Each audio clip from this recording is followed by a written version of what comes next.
जय हिंद दोस्तों। आज हम बात करने वाले हैं दिल्ली से जुड़ी एक बहुत बड़ी खबर पर, जिसका सीधा असर लाखों परिवारों की जिंदगी पर पड़ेगा। जी हां, हम बात कर रहे हैं दिल्ली के राशन कार्ड सिस्टम की, जिसमें एक बहुत बड़ा बदलाव होने जा रहा है।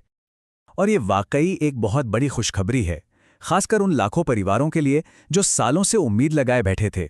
जरा सोचिए, पूरे 12 साल का लंबा इंतजार, और अब जाकर वो इंतजार खत्म होने की कगार पर है। तो हुआ ये है कि सरकार के एक अहम फैसले के बाद नए राशन कार्ड बनाने का जो काम बिल्कुल ठप पड़ा था, वो आखिरकार फिर से शुरू हो रहा है। तो चलिए इस पूरे मामले को आज हम परत दर परत समझेंगे।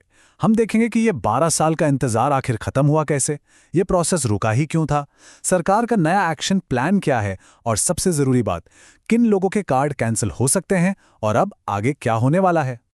तो सबसे पहले इसी पर आते हैं, ये 12 साल का लंबा इंतजार आखिर खत्म कैसे हुआ। देखिए, सरकार की ये जो घोषणा है ना, ये दिल्ली की फूड सिक्योरिटी यानी खाद्य सुरक्षा के लिए एक बहुत बड़ा और बेहद जरूरी कदम माना जा रहा है। लेकिन सवाल ये है कि आखिर ये फैसला इतना बड़ा क्यों है।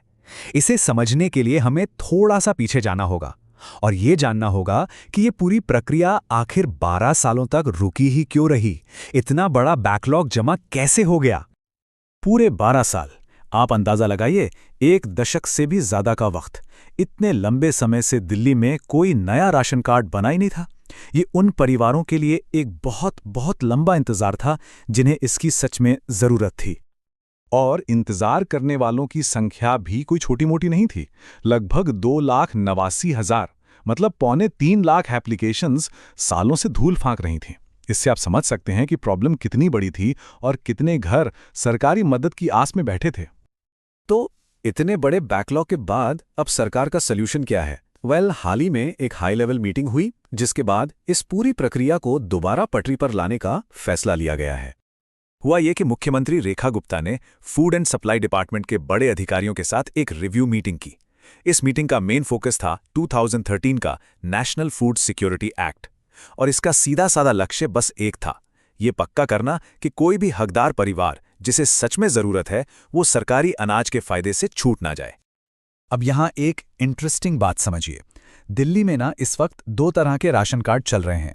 एक है अंत्योदय अन्न योजना, जो सबसे ज्यादा गरीब परिवारों के लिए होती है, और दूसरी है प्राथमिक गृहस्थ योजना। और इन दोनों ही कार्ड्स पर केंद्र सरकार की तरफ से मुफ्त में अनाज मिलता है।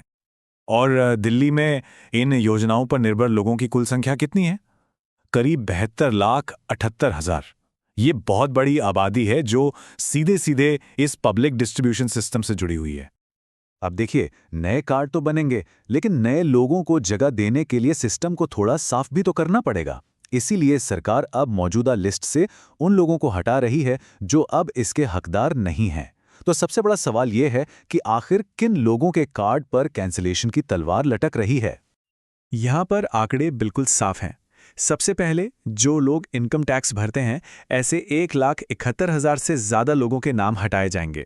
इसके अलावा करीब 80,000 डुप्लीकेट नाम, मतलब एक ही व्यक्ति का नाम कई जगह, उन्हें हटाया जाएगा। और साथ ही 10,000 से ज्यादा ऐसे लोगों के नाम भी लिस्ट से हटेंगे जिनकी मृत्यु हो चुकी है और उनका डेथ सर्टिफिकेट मौजूद है। और इस पूरे मामले पर सरकार का रुख एकदम क्लियर है। मुख्यमंत्री रेखा गुप्ता ने साफ कहा है कि सिस्टम में किसी भी तरह की गड़बड़ी को रोकने के लिए कड़े कदम उठाए जा रहे हैं, ताकि ये पक्का हो सके कि राशन सिर्फ और सिर्फ सही लोगों तक ही पहुंचे। तो अब सवाल आता है कि आगे क्या होगा, फ्यूचर का प्लान क्या है। चलिए देखते हैं कि इस पूरे सिस्टम को बेहतर और ट्रांसपेरेंट बनाने के लिए टेक्नोलॉजी का इस्तेमाल कैसे किया जा रहा है। और इसका जवाब है EKYC। ये एक ऐसा अभियान है जिसके तहत सभी राशन कार्ड होल्डर्स के डेटा को उनके आधार कार्ड से लिंक करके वेरीफाई किया जा रहा है। इससे उनकी पहचान, जन्म की तारीख और दूसरी डिटेल्स को इलेक्ट्रॉनिकली वेरीफाई करना बहुत आसान हो जाता है।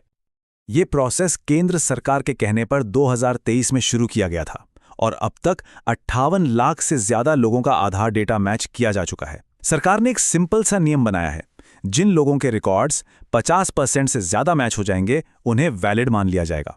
और हां, ये भी साफ कर दिया गया है कि इस काम में लापरवाही करने वाले अधिकारियों पर सख्त एक्शन होगा। ये एक बहुत ही जरूरी नियम है। इसका मतलब ये है कि अगर किसी के नाम, जन्मतिथि और जेंडर जैसी डिटेल्स में से 50% से ज़्यादा जानकारी आधार डेटा से मैच कर जाती है तो उनका रिकॉर्ड पक्का मान लिया जाएगा।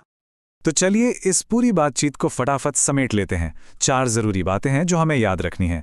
पहली, 12 साल के लंबे ब्रेक के बाद अब नए राशन कार्ड बनने जा रहे हैं। दूसरी, करीब 2.25 लाख पेंडिंग एप्लीकेशंस को प्रोसेस किया जाएगा।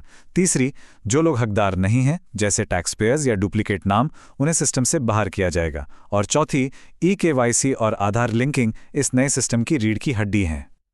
और आखिर में एक बड़ा सवाल हमारे सामने है, क्या सरकार का ये कदम दिल्ली के फूड सिक्योरिटी सिस्टम को वाकई उन लोगों के लिए ज्यादा पारदर्शी और असरदार बना पाएगा जिन्हें इसकी सबसे ज्यादा जरूरत है? ऐसी ही जानकारी के लिए सब्सक्राइब कीजिए ऑल कैन स्टडी को। थैंक यू, मिलते हैं अगले विश्लेषण में।